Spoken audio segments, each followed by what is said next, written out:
आग के बीचों बीच एक नागिन गहरी नींद में सोई पड़ी थी। ये दृश्य देखकर बेचारी सोना का हृदय कांप जाता है और वो कहती है, ओह राम जी, ये नागिन तो आग का बीच में सोई पड़ी है, इसका प्राण तो हमका बचाना ही पड़ेगा। हाँ, ये कहकर सोना बंजारन अपने सिर पर रखी टोकरी को जमीन पर रख देती है और फिर हिम्मत करके आग में से गुजरते हुए नागिन को उठा लाती है।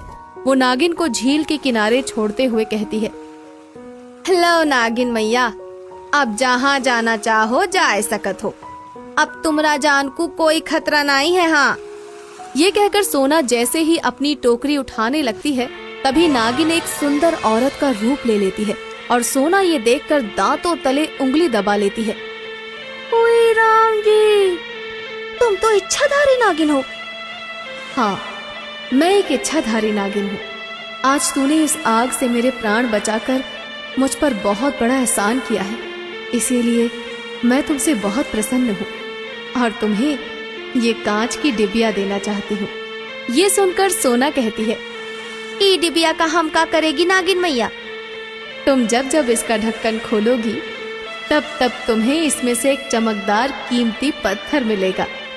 हमका कोई कीमती पत्थर वत्थर चाहिए तो नहीं नागिन मैया, पर फिर भी तुम्हारा खुशी का खातिर इसको ले लेते हैं हम। हाँ, ये कहकर सोना उस कांच की डिबिया को लेकर चलने लगती है, मगर तभी नागिन फिर से बोल उठती है, सुनो सोना बंजारन। ओए राम जी, अब का है मैया? अगर तुम पर कोई संकट आ जाए तो इस झील पर आकर मुझे आवाज दे देना। सोना उस कांच की डिबिया को लेकर घर आती है और फिर एक कपड़े में बांधकर झोपड़ी की छत में ठूसते हुए कहती है, हम का करना किसी कीमती पत्थर का, हमरा पति तंदुरुस्त रहे बस। हाँ, उनका साथ तो इस झोपड़ी भी हमारे लिए महल से कम नहीं है। हाँ, समय बीतता जाता है और एक बार अभय को लंबी बीमारी घेर लेती है। सोना उसके इलाज के लिए जगह जगह से रुपयों का इंतजाम करने की कोशिश करती है, मगर जब कहीं से भी पैसे नहीं मिलते, कोई भी उसकी मदद करने को हाथ नहीं बढ़ाता, तो वो हार कर उसी कांच की डिबिया को उठाकर उसका ढक्कन खोलती है। सोना जैसे ही ढक्कन खोलती है, सच में ही उसकी आंखें चौंधिया जाती हैं। ओए राम जी, ये पत्थर तो सूरज जैसा चमक रहा है। भल्ला शराफतिया उस गांव का मशहूर सुनार था। भल्ला कहने में तो शराफतिया था, मगर था बहुत बदमाश। वो लोगों को लूटने का कोई मौका नहीं चूकता था और साथ ही लोगों की जबान बंद करने के लिए लठैत भी रखता था।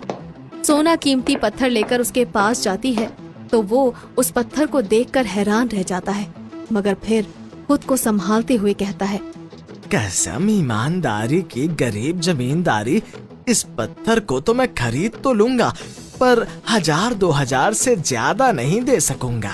ये सुनकर सोना को ताज्जुब होता है और वो भल्ला शराफतिया से कहती है, ओए राम जी, का बोला? इसका 2000 मिल सकता है? कसम ईमानदारी की 2000 तो दे ही दूंगा मैं। तो जल्दी से दे दो सेठ। सोना भल्ला शराफतिया से 2000 लेकर चली जाती है और फिर उसके जाते ही भल्ला शराफतिया उस पत्थर को देखकर हंसते हुए कहता है, कसम ईमानदारी की लुट गई बंजारन, लाखों का हीरा और 2000 में। सोना बंजारन इस बात से अनजान ही थी कि जो पत्थर वो भल्ला शराफतिया को बेच कर आई है वो एक कीमती हीरा है और उसकी कीमत हजारों में नहीं बल्कि लाखों में है। उसे किसी तरह का लालच नहीं था, उसे तो बस अपने बीमार पति के इलाज के लिए पैसे चाहिए थे।